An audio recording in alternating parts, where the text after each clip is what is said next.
My name is Raja. I am the owner of Kult Studio Gallery. Hi, I'm Fuji Kwek. I'm the Art Director of Resorts World Sentosa. Hi, my name is Kelly Limerick and I'm a crochet artist. Hi, I'm Elizabeth. Hi, I'm Kylie. We are from Band of Doodlers. Actually, this whole installation is made of recycled plastics.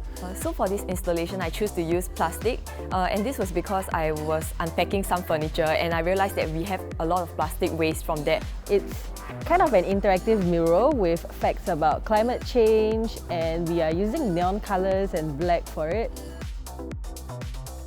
Coral reef is important because it actually helps to cushion severe weathers like tsunamis and stuff like that. Due to harsh weather conditions recently, all these kelp are actually disappearing and therefore the habitat for these sea organisms have lessened. So by using this installation, I hope to bring awareness to how important these kelp forests are.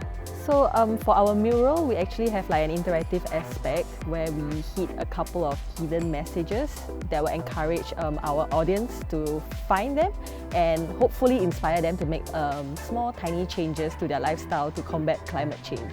So come down to Glowing Ocean to check out my installation as well as all the other artists' works.